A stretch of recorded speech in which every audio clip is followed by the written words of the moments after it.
Shaykh Uthman ibn Farooq has dedicated his career not only to dawah, but also to reforming Islam. And those two tasks are related. If you present a westernized version of Islam to Americans, they're much more likely to accept Islam. But Shaykh Uthman's westernized revisions are upsetting to more traditional Muslims and to various defenders of Islam, and they're calling him out for what they regard as compromise and deception. One interesting French defender of Islam has gone into quite a bit of detail exposing Shaykh Uthman's lies about jizya, but to understand his response, we'll have to recap a discussion I had with Shaykh Uthman about jizya. So, quick recap. When I asked Shaykh Uthman about his tweet claiming that jizya should be imposed on all non-Muslims, he volunteered to explain jizya to me. According to Shaykh Uthman, jizya is simply payment for services in an Islamic state. The Islamic state provides various services to non-Muslims, so non-Muslims pay a service fee called jizya. Shaykh Uthman repeatedly compared jizya to paying taxes in the U.S. The U.S. government provides services. We pay for those services through taxes. When he said that, I quoted two passages that describe jizya as something that's supposed to humiliate non-Muslims. Muhammad said in Sahih al-Bukhari, "My livelihood is under the shade of my spear, and he who disobeys my orders will be humiliated by paying jizya." And in Ibn Kathir's commentary on Surah 929, we read, "Paying jizya is a sign of kufr and disgrace. Allah said, until they pay the jizya, if they do not choose to embrace Islam, with willing submission in defeat and subservience, and feel themselves subdued, disgraced, humiliated, and belittled. Therefore, Muslims are not allowed to honor the people of Dhimma or elevate them above Muslims, for they are miserable, disgraced, and humiliated." Shaykh Uthman reinterpreted all of this. He insisted that Ibn Kathir is only talking about non-Muslims who refuse to pay the jizya. If you agree to pay the jizya, you're not disgraced, humiliated, or belittled. But if you refuse to pay, the Islamic government will come after you, just as the U.S. government will come after you if you refuse to pay taxes. The Islamic government will force you to pay, and that's when you'll be humiliated. I responded by pointing out that this can't possibly be what Ibn Kathir was saying, because Ibn Kathir goes on to say, "This is why the leader of the faithful, Umar bin al-Khattab, may Allah be pleased with him, demanded his well-known conditions be met by the Christians, these conditions that ensured their continued humiliation, degradation, and disgrace." And Ibn Kathir then quotes a story about Umar imposing massively humiliating restrictions on Christians who paid the jizya willingly. They weren't humiliated because they refused to pay. They were humiliated even after they agreed to pay.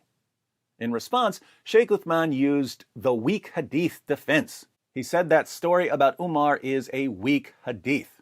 I then stated the obvious, namely that the soundness of the hadith is irrelevant because all we're trying to do is understand what Ibn Kathir is saying.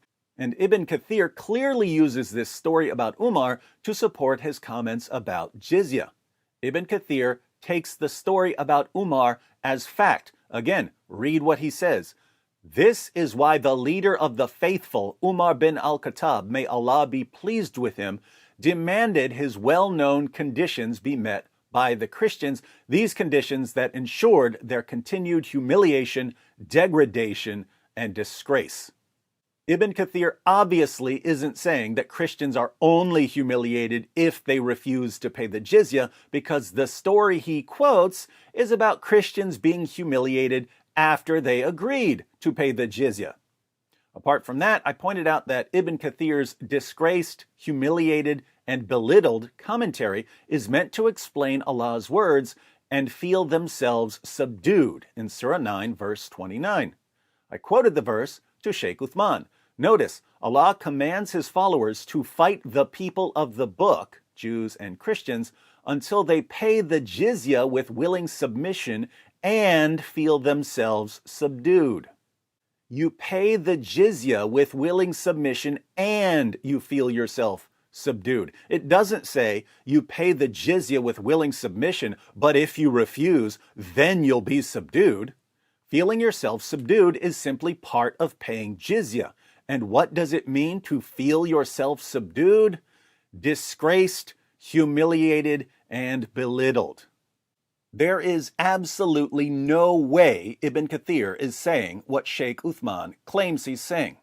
But if you're going to constantly twist the words of Allah and the words of Muhammad, you obviously won't have much of a problem twisting the words of Ibn Kathir. Shaykh Uthman is reinventing Islam here. So that's a recap.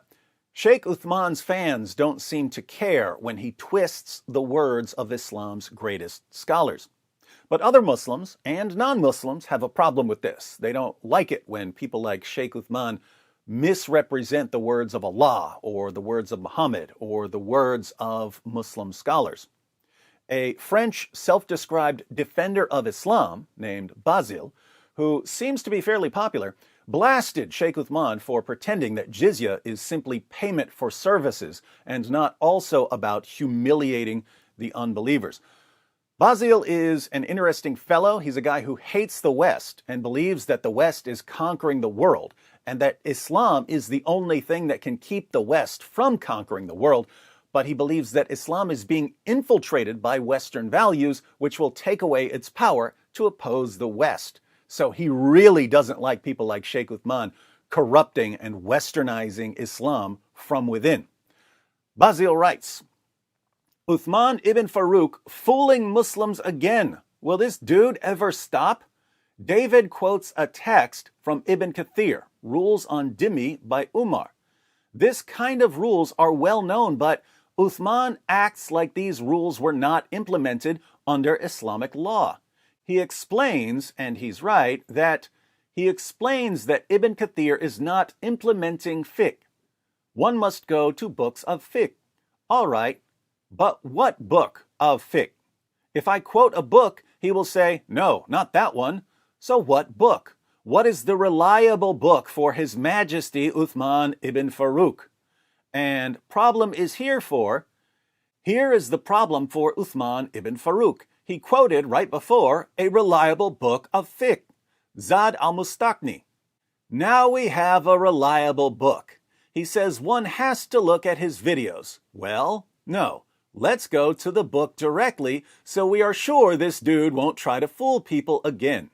We find in Zad al-Mustaqni about the same rules that are in the text that Uthman rejected. The issue here is that Uthman acts like these rules were not implemented because the narration in Ibn Kathir is weak. And so his followers, the Muslims, are fooled. And Basile gives some examples from Zad al-Mustaqni of non-Muslims being humiliated by paying jizya.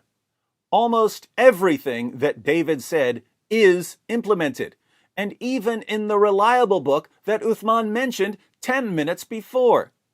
The Muslims are fooled because Uthman acts like it was not implemented. He fools Muslims. But why? Why doing such a vile thing? And why so constantly? Basile gives some more examples of non-Muslims being humiliated by paying jizya. He continues, Oh, what happened, Uthman? You don't know what is written in your books? You keep throwing Ibn Kathir and scholars under the bus to please the Islamophobes or the FBI? He says he has been called by the FBI. There is something wrong with this dude. His followers refuse to acknowledge the truth. They believe in Uthman like their deen was hanging to him. I must admit that Uthman is very good at giving the impression that he is learned and truthful and that he demolishes David.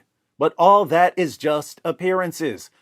Islam will not drop if Uthman ibn Farooq drops. Islam will not drop if David says the truth sometimes. Islam won't drop if the dhimmis are humiliated or the murtad killed or I don't know. It's only in your heads. You have to make your minds clear and stop trying to please the kuffar. This keeps happening over and over and over. Shaykh Uthman will say absolutely anything to escape an objection or criticism. His followers love it. They love it even if he completely distorts the Quran and the Hadith and the Tafsir. Other Muslims don't like it, but they seem to be in the minority. Non-Muslims don't like it either. So I raise an objection. I quote a Muslim source. Shaykh Uthman lies in order to escape the objection. And certain Muslims who otherwise don't like me, and certain non-Muslims like Basil, who don't want Shaykh Uthman's lies spreading, end up saying, no, David is right here. Shaykh Uthman is lying. Why are they blasting Shaykh Uthman? You can't say it's because they just don't like him. They definitely don't like me, but they keep saying that I'm right. Given how much these guys despise me, and you can see from their other comments that they really, really despise me. Given how much these guys despise me, do you have any clue how difficult it must be for them to say David is right and the Muslim scholar is wrong? Basil seems genuinely confused about why Shaykh Uthman is doing this, and even more, how he keeps getting away with it. But it's actually pretty simple. Think about the various reasons someone might get into a relationship. A man and a woman, for instance. A man might get into a relationship with a woman because of love, or because of physical attraction, or because of intellectual attraction, or because of common interests, or for financial reasons, or for all kinds of other reasons and combinations of reasons. But some men get into relationships with women because they have an inner drive to control other people. Ladies, these are the kind of men you don't want to get involved with. The reverse is true as well. Men, you don't want to get involved with women who have an inner drive to control other people. The men and women who seek control over other people are the men and women who develop manipulation tactics that they use to control others. Good so far? Okay. Now, for some people, religion is a tool for establishing and maintaining manipulative control over others. I'm sure we're all familiar with this. There are people in every religion who use religion as a tool for establishing and maintaining manipulative control over others. These people use manipulation tactics to gain psychological control over their followers. Once they have psychological control over their followers, they can say almost anything. Their followers won't question them. Fortunately, there are a limited number of manipulation tactics. Once you understand what they are, and you can spot them, you can expose the manipulators and their tactics. The cool part is that manipulators generally only have a handful of go-to tactics, 3 to 5 tools in their tool belt. When you eventually recognize and begin to counter those tactics so that the manipulators lose their source of control, they start to panic because they can't stand not being in control. I know you don't trust me on much, Basil, but you've admitted that I'm right sometimes, so trust me on this one. There aren't many things in life that are more fun than watching a narcissistic, psychologically abusive control freak start to lose control. It is a glorious sight to behold. Get ready for the Shaykh Uthman show.